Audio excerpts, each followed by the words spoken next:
Hello friends, how are you? It has been quite some time since our last skincare chat. Today was one of the most requested videos from you, so grab your cozy cup of tea and let's jump in. Hot. Ever since I posted this video earlier this year sharing my struggles with dry and super sensitive acne-prone skin, I've connected with so many of you who share the same skincare type, asking, Mika, I'm new to Korean skincare. Where do I even start? Can you share your morning routine? Can you share your evening routine? So if you have similar questions and are building out a Korean skincare routine, then this video is for you. When I first started using Korean skincare, there were a small number of road shop brands, but the Korean skincare industry has since grown so quickly. There are many new Korean brands out there, and it can be quite overwhelming to know even where to start. Today, I wanted to share a few pearls of wisdom that I carried while formulating my skincare routine so that you can build a routine that works for you. Pearl of wisdom number 1. When trying new products, it can be overwhelming with all of the options. I always recommend starting with the most basic skincare routine and then building up. Our skin is a living organ, so shocking the skin with all new products in the beginning can almost be too much, especially what I found for my sensitive skin. So what I found most helpful was to start with the basics, and if after a few weeks I feel like my skin needed a little something more, then I would first test the product on a patch of my skin, see how my skin reacts. And if I didn't have a negative reaction, I'll apply it to the rest of my face. If my skin improved, great. If it didn't, I removed it from my routine. I will be the first to say there are so many skincare products out there and you don't need all of them. I didn't have an elaborate 10-step skincare process, although if that works for you, more power to you. But for me, I found that keeping my routine simple worked the best. Next, I want to talk about the structure of a skincare routine. So in general, I like to move from thinnest to thickest products, working to first really hydrate and prep my skin and then seal it in with thicker products. So my morning routine looks something like this. The first step is a toner or toner pad. So I personally prefer using toner pads because they serve a few functions. One, they can help balance the pH of your skin, they can help with light exfoliation, and they can help cleanse the skin. So early on in my skincare journey, my skin was really dry and already pretty sensitive, so my goal for my skin was to rebuild my skin barrier. I didn't want to strip my skin too much of the natural oils, so in place of a full cleansing routine in the morning, I actually just used the toner pads to start my routine and remove any debris from the night. My favorites right now in terms of toner pads are Skin Foods Carrot Keratin Calming Toner Pads. I love them for their size. I actually prefer these over the gauze type texture of toner pads because it feels like they've really soaked in more product. It's packed with carrot extract and carrot seed oil to both moisturize and calm irritated red skin. It's infused with B-carotene derived from carrot seed oil, just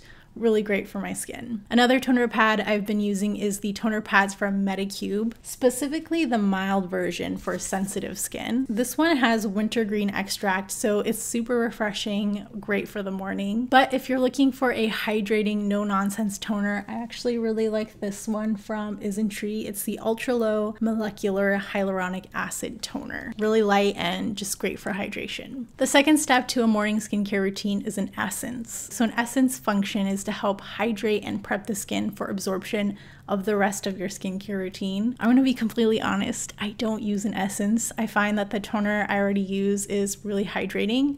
But again, I want to emphasize here that I'm not a dermatologist and cannot prescribe anything for your specific skin.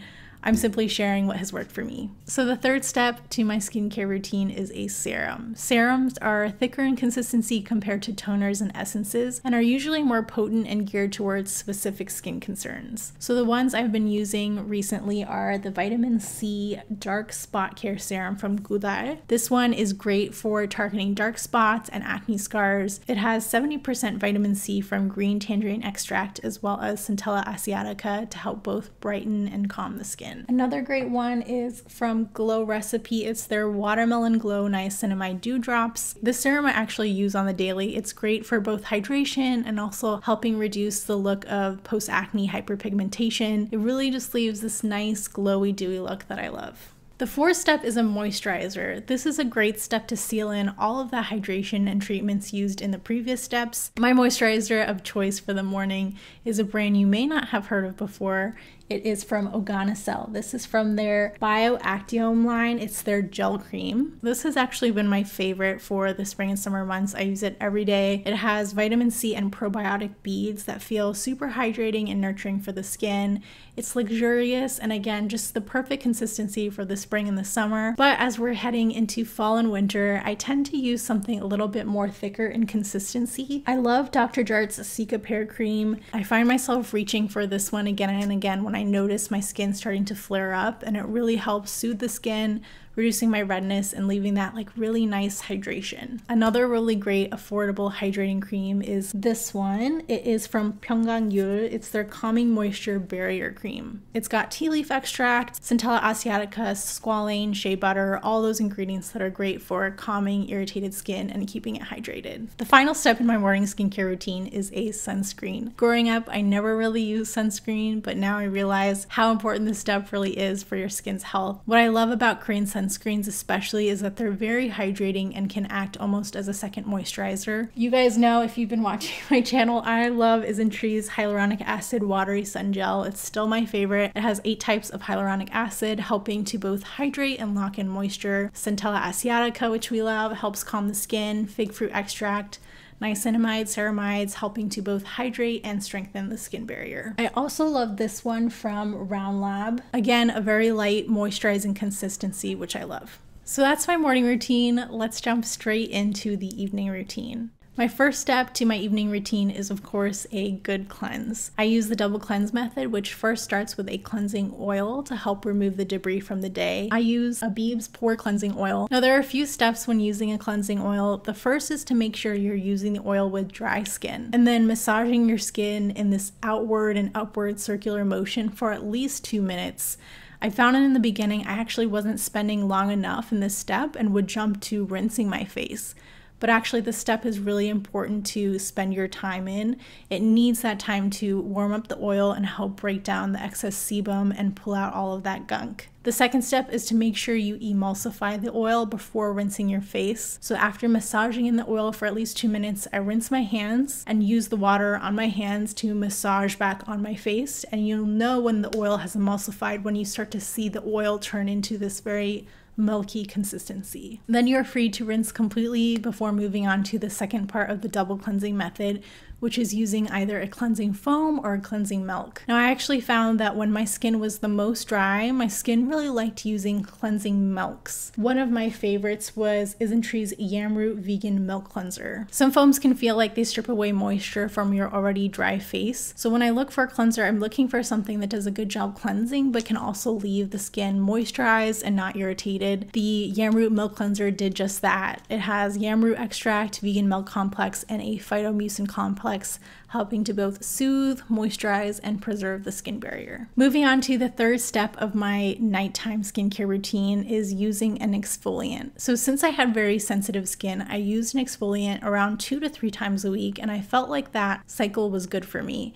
It was enough to work on the texture of my skin, but still gave the space for my skin to rebuild its natural skin barrier. If you have sensitive skin like me, although it can be super satisfying to exfoliate, just be careful not to over exfoliate. Now, if you haven't noticed, I don't like using too many actives, and especially in the early stages of rebuilding my skin barrier, my skin was super sensitive, so I was careful with what I added.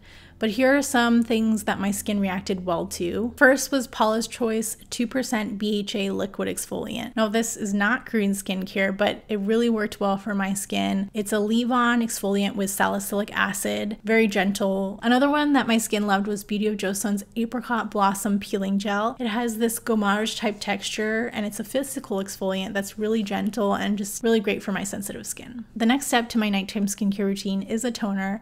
I actually liked using the same toner pads I use in the morning as the night. And then moving on to the fifth step of my skincare routine is a serum or sheet masks. Now, sheet masks still feel like a luxury to use every day, but if you can afford it, These are some really moisturizing sheet masks that my skin loved. I liked using them at night because you have a little more time to relax in it. The first one is my absolute favorite. It's Dr. Jart's Wrinkleless Solution. Something about a gel mask specifically feels so refreshing. It's a bit pricey, but my skin feels so soft and hydrated for days using this one. Another favorite is the Clearing Solution Face Mask, also from Dr. Jart. Now this one is a sheet mask, but it has great reviews also from others online with dry, acne-prone skin. More so on the daily, I use a few serums. I tend to go for ones that focus on skin repair. My favorite for the night, and honestly I use this quite often in the morning too, is the one from Skin Food. It's their Royal Honey Propolis Enrich Essence. Again, this one is actually labeled as an essence, but it's much thicker in consistency and is similar to a serum for me. This contains 63% black beet propolis extract, 10% royal jelly extract, and 10% black honey extract to build that firm barrier for a radiant and moist skin. Another one that I love using is Mixsoon's Bean Essence. Now again, I know I said I don't use essences, but I actually consider this closer to a serum in terms of consistency and function. I love this one for deep hydration, smoothing out the texture of my skin. Just a note though for this one, if you do have acne-prone skin, this does contain fermented ingredients. They do claim on their website to be fungal acne safe, but I have read reviews online of some experiencing breakouts after using this. Again, my skin did not react negatively to this. My skin loved this, but just something to note in case you do have acne-prone skin. The second to last step is using a moisturizer. I like to use a thicker moisturizer at night, so anything like the Dr. Jart's Cicapair Cream or Physiogel's Daily Moisture Therapy Facial Cream formulated for dry and sensitive skin is a really nice option. This one claims to last up to 72 hours of moisture, no scent, non-comedogenic. My skin loved this one and it's a great option. We finally made it to the last step of my nighttime skincare routine, which is using an overnight mask. So around 2 times a week, I like to use an occlusive to seal all of that moisture in from my entire skincare routine and help prevent water loss. Now this will depend on your skin type, but I found that around 2 times a week worked great for my skin, especially when I was really dry. And I found that this step was a crucial step in helping repair my skin's moisture barrier. I really love Dr. Jart's Cicapair Tiger Grass Sleep Air Intensive Mask. This one, again, similar to the cream, has the Cica complex with Centella asiatica, which deeply soothes the skin and is great for helping restore the skin's barrier. Whew, I felt like that was a lot, but I hope walking through this step by step was helpful, giving you reasons for each step instead of just listing the products. I'll leave you with my final pearl of wisdom, which is to embrace every season of skin. When I first started seeing changes in my skin that I wasn't used to, I would shame myself. I remember feeling so insecure and would be so hard on myself to find a quick fix. But if I could go back in time, I would remind myself that our skin can very much be a mirror to what's going on in the body and mind. So here's a reminder to be kind to yourself, to thank yourself for showing up, and to let you know that you have a community here to support you on your journey. If you found this video to be helpful, I would so love to hear from you in the comments. And please give this video a like and subscribe so we can continue building our cozy corner here on the internet. I post cozy lifestyle, travel, and skincare content. I'm actually working on another skincare video for you coming in the next few weeks. Stay tuned for that. I'm wishing you lots of love for this week ahead, and I will see you in the next video. Bye.